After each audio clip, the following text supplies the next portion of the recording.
Welcome to মুনমুনের classroom. আমরা করছি এখন ফেজ রুলস বা ফেজ ইকুইলিব্রিয়াম। বলি সমসত্ব সাম্য বা হেটারোজিনিয়াস ইকুইলিব্রিয়াম বলতে কি বোঝো? যে সকল বিক্রিয়ায় বিক্রিয় ও বিক্রিয়াত পদার্থগুলি একই দশায় না থেকে একাধিক দশায় থাকে তাকে সেই সাম্যাবস্থাকে আমরা বলি অসমসত্ব সাম্য। এগুলো তোমাদের বিএসসি পাসের জন্য ভীষণ ইম্পর্টেন্ট। উদাহরণ দিচ্ছি, CaCO3 সলিড থেকে উভমুখী CaO প্লাস CO2। এই বিক্রিয়া কিন্তু CaCO3 এর CO কঠিন অবস্থায় থাকে এবং CO2 গ্যাসীয় অবস্থায় বিদ্যমান। একাধিক দশা বর্তমান থাকায় এটাকে বলা হচ্ছে অসমসত্ব সাম্য।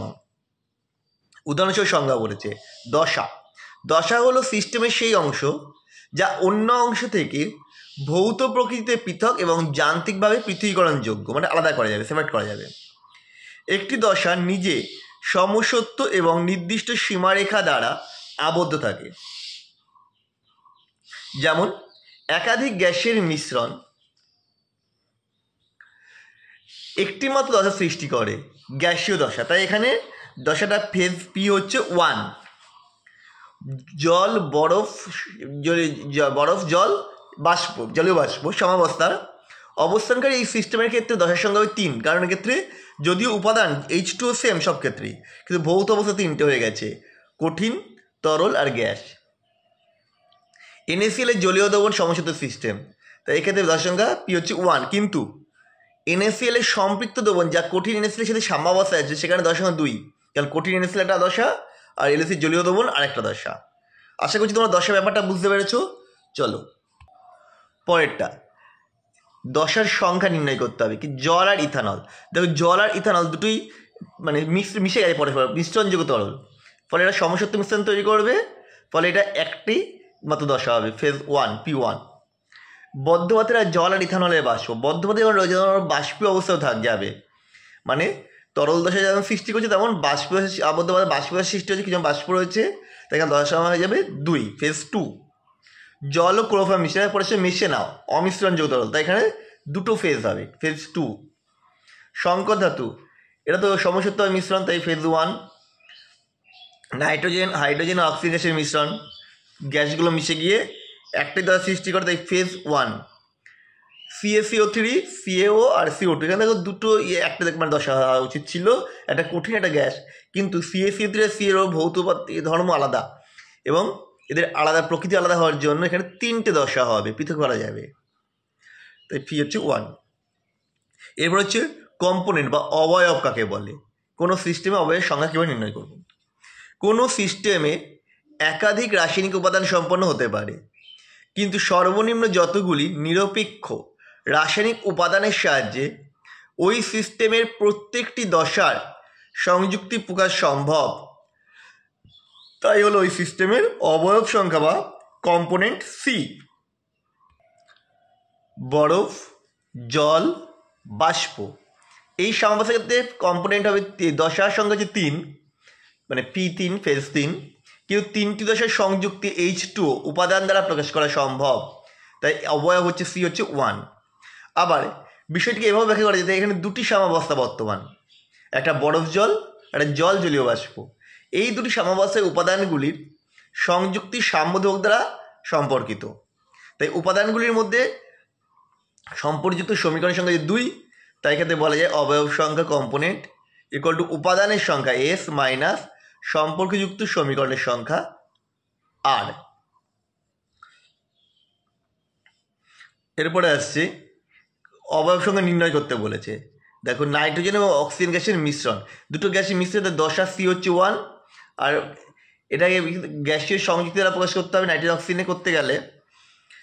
দেখো নাইট্রোজেন উপাদানের সংখ্যা হচ্ছে 2, তাই অবয়ব সংখ্যা হয়ে যাবে এখানে 2। NaCl এর জলীয় দ্রবণ, এখানে কি আছে দশা হবে কত, একটাই 1, ফেজ হচ্ছে 1। দ্রবণের সঙ্গে বলছেন NaCl আর জল দুটো উপাদানের প্রয়োজন, তাই কম্পোনেন্ট সি হচ্ছে 2। তারপরে CaCO3 CaO আর CO2, এখানে ফেজ পি হচ্ছে 3, একটু আমরা ব্যাখ্যা করেছি, কিন্তু এটা প্রকাশ করার জন্য মানে সমাধান দুটো 3টের মধ্যে যে কোনো দুটো উপাদান করলেই হয়ে যায়, তাই কম্পোনেন্ট হচ্ছে সি হচ্ছে 2।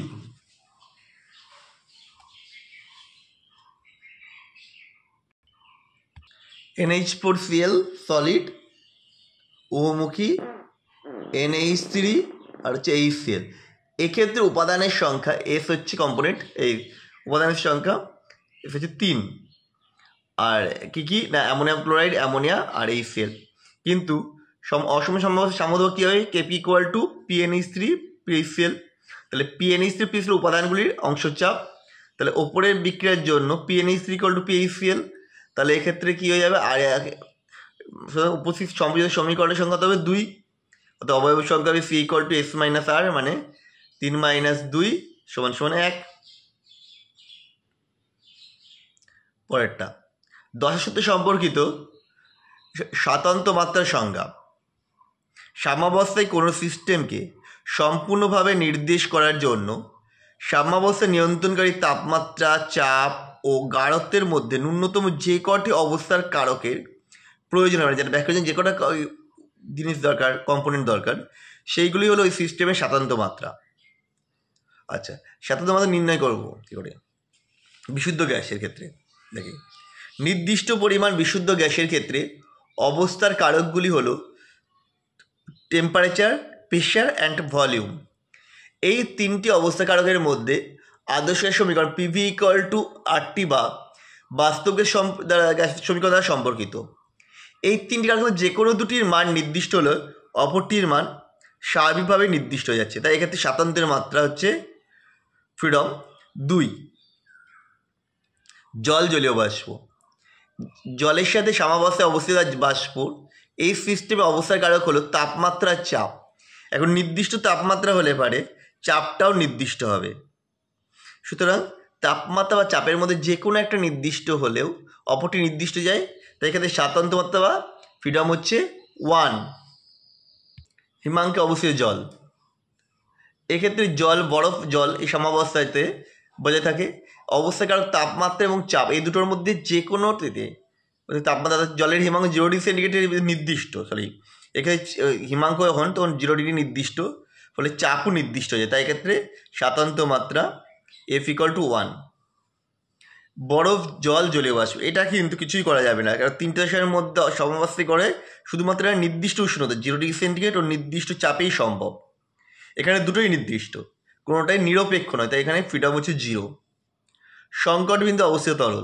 সংকট বিন্দু সেই অবস্থায় এখানে যে কোনো তরল ও তার বাষ্পের মধ্যে কোনো পার্থক্য থাকে না।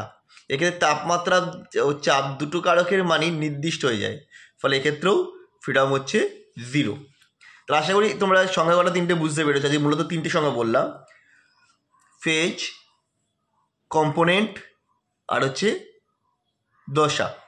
তো এই দশা বলছি স্বাতন্ত্র্য মাত্রা। তো তোদেরকে কেমন লাগলো অবশ্যই কমেন্ট করে জানিও। আবার দেখা হবে নেক্সট ভিডিওতে।